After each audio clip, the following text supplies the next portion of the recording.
नमस्कार व्यापारी मित्रों एवं मेरे प्रोफेशनल भाई, जय श्री श्याम।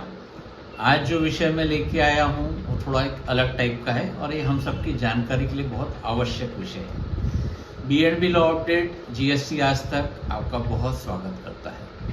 मित्रों, हम सब जीएसटी में रजिस्टर्ड व्यापारी है या तो हम जीएसटी के व्यापारियों के अकाउंट्स मैनेज करते हैं। अब विषय ऐसा है कि जीएसटी में एक इनपुट टैक्स क्रेडिट होता है।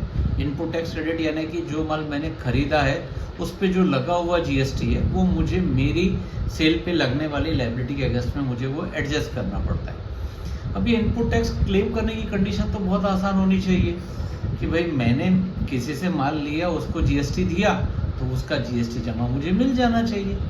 पर ये वाकई में इतना सिंपल नहीं है। इसमें कुछ चीज़ें समझना बहुत ज़रूरी है। इसमें काफ़ी कंडीशंस होती है, बट कुछ महत्वपूर्ण 2-3 कंडीशंस मैं आपको आज बताना चाहूँगा जो आपको वर्ष 24-25 के लिए अभी से कंप्लायंस कर लेनी चाहिए, अन्यथा ये अभी नहीं तो कभी नहीं ऐसी सिचुएशन आ जाएगी। सबसे पहली कंडीशन क्या है?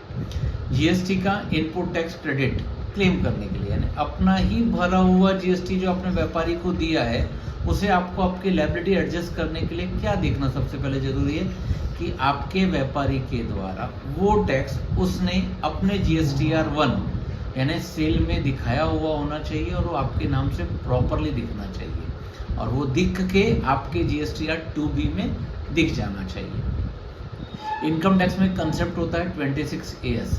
यदि कोई व्यापारी आपका TDS काटता है तो वो TDS का रिटर्न जमा करता है और वो रिटर्न का जो टैक्स अमाउंट है वो आपके स्टेटमेंट में दिखता है 26AS। वहाँ दिखने से आप उसे आपकी टैक्स लायबिलिटी में एडजस्ट कर सकते हैं या तो रिफंड क्लेम कर सकते हैं। सेम वही कंसेप्ट है, आपने किसी को जीएसटी दिया है, उसने आपसे जीएसटी कलेक्ट किया है तो उसने आपके नाम पे दिखाया या नहीं दिखाया, या प्लीज़ एंड प्लीज़ चेक कर लीजिए वर्ष 24-25 के अमेंडमेंट अगर नहीं डाला है तो वो अभी डाल सकता है, गलत डाला है तो सुधार सकता है, ज़्यादा डल गया है तो वो कम कर सकता है।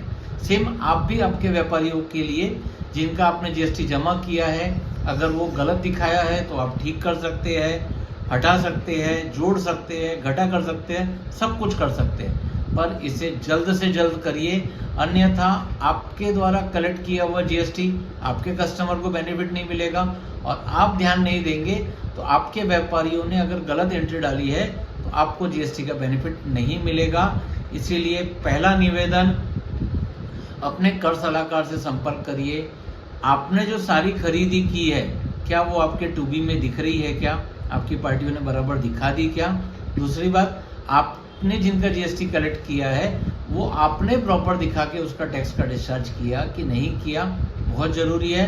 25 इसके बाद में, इस पीरियड के बाद में ये अमेंडमेंट डिफ़िकल्ट हो जाएंगे और डिफ़िकल्ट होने के बाद हमारे व्यापार बिगड़ जाएंगे, हमारे आपसी संबंध बिगड़ जाएंगे। ये पहला काम। दूसरा, यदि हम गुड्स परचेज कर रहे हैं तो ये बात ध्यान से देखिए कि अभी सरकार की कई मुहिम के द्वारा कहीं गलत तथ्य, कई गलत व्यक्ति इस व्यापार से जुड़ गए हैं तो वो नॉन जेन्युइन टैक्स पेयर है, उनका कोई धंधा ही नहीं है, उन्होंने केवल बिल बेचा है। तो कृपया अपने सारे डॉक्यूमेंट्स पूरी तरह प्रूफ करके रखिए। आपके पास माल आया है, माल का गुड्स प्रूफ होना चाहिए, ट्रांसपोर्टेशन प्रूफ होना चाहिए, ई-वे बिल होना चाहिए, ई इनवॉइस होना चाहिए और आपने पेमेंट चेक के माध्यम से दिया होना चाहिए, जैसे कि आप प्रूफ कर सके कि ये वाकई माल आपके पास आया हुआ है और आपने ये टैक्स का भुगतान किया है। ये बिल्कुल क्लियर कर लीजिए। डिफ़ॉल्टर लोगों से कृपया करके व्यवहार संभालिए, अन्यथा ये जो टैक्स है ये आपके सिर पे आ जाएगा, ऑल्दो आपने एक बार टैक्स का भुगतान वेंडर को दे चुके हैं वो। तीसरा सबसे महत्वपूर्ण, working capital cycle, business cycle. GST में एक डेफिनेशन है कि यदि हम किसी से माल खरीदते हैं और उसका अगर हम इनपुट टैक्स क्रेडिट लेते हैं या लेना चाहते हैं तो हमें उस क्रेडिटर को विदिन 180 डेज में पेमेंट कर देना चाहिए, अन्यथा हमें वो ITC नहीं मिलेगा, हमें वो ITC सरकार को वापस करना पड़ेगा। मित्रों, इसमें एक भी आज तक ऐसा कोई जजमेंट नहीं है कि हमारी पेमेंट टर्म इतने दिन थी, हमने देर से भी दिया तो क्या हुआ, हमारे व्यापारी ने तो कुछ नहीं किया। इसमें कोई जजमेंट नहीं है। कोई सुविधा नहीं है। आपको माल खरीद के विद इन 180 डेज पेमेंट दे देना चाहिए, नहीं तो आपको जीएसटी का क्रेडिट नहीं मिलेगा।